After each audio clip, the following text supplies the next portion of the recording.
Hey guys, so I wanted to make a quick video to share a little story about one of my clients who I was coaching through the Sinclair method.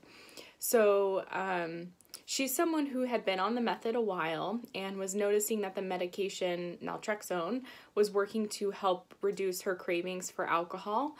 But she was also noticing that she was still kind of drinking more than she wanted to and more often than she wanted to, and couldn't really figure out why. And so this happens a lot with people on the Sinclair method, where they get stuck essentially in habitual drinking because when you drink often, yes, of course, there is the biological component or the addiction component, which is what naltrexone really helps with to quiet and remove the cravings from alcohol. But there's also this habit piece where people are still stuck in that routine of whether they drink every night to unwind or every weekend or day drinking or whatever the habit might be. And so changing habits is a really important part of using the Sinclair method to undo alcohol addiction. And so this woman I was coaching, we were really, discussing the fact that it was more of a habit that she was stuck in.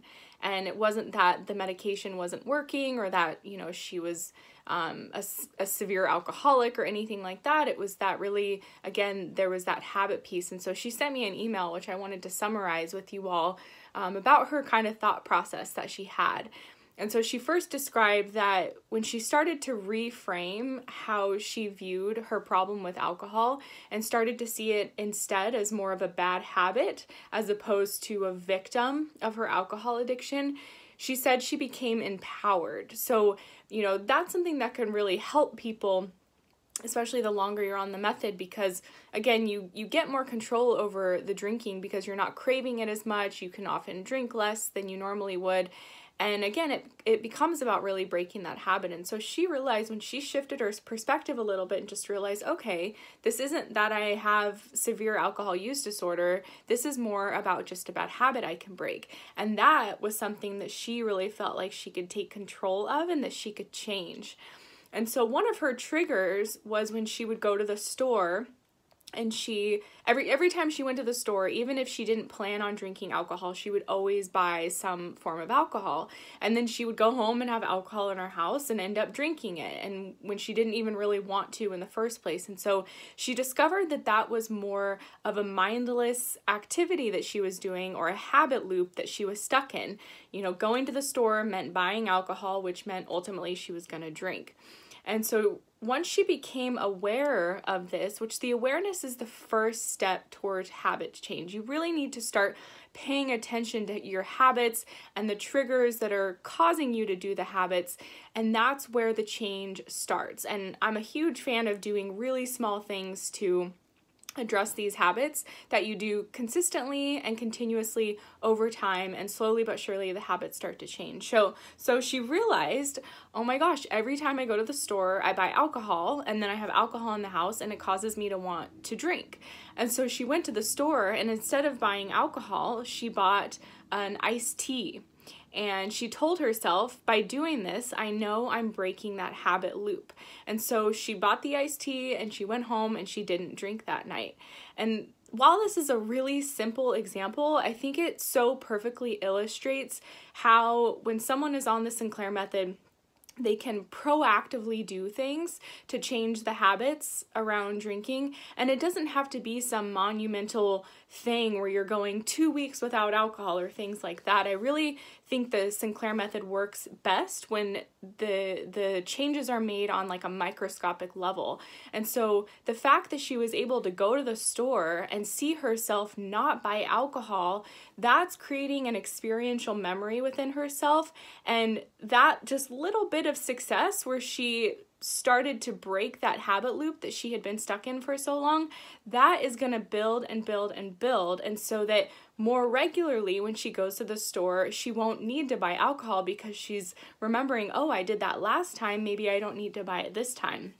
And so it's really a process of change over time, and it just takes consistency. And again, those really small things where you can kind of tweak the habit and intercept it. And again, the first step to changing it is the awareness piece. So just by noticing and paying attention, you know, if you're someone who you still drink a bottle of wine most nights and you don't really know why, and you've been on naltrexone for 6 months and you think it's working, but you're not really sure, you know, are you paying attention to your ritual that you're in every night when it comes to drinking?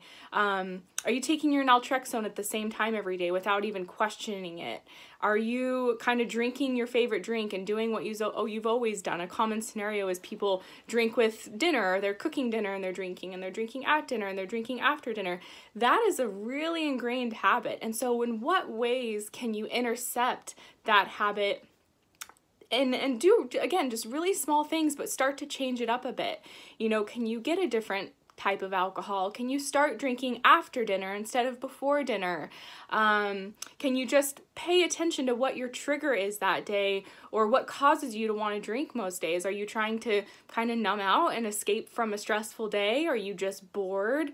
Do you not know what else to do? You know, the more you can ask yourself these questions and really start to pay attention to all of the reasons why you're drinking, that really kind of gives you the insight and the clarity to be able to kind of dive in and address those issues that are causing this habit loop to continue on. And that's where you can start to intercept it and do things a little bit differently. You know, for example, if you're drinking just as a way to kind of escape from the end of a stressful day, perhaps you're still going to drink that day, but can you instead try going for a walk for 30 minutes first, or even for 10 minutes, just doing anything that is different to kind of break up that typical habitual routine and keep up with a consistent routine as much as you can with it. And I always recommend the book Atomic Habits by James Clear to people.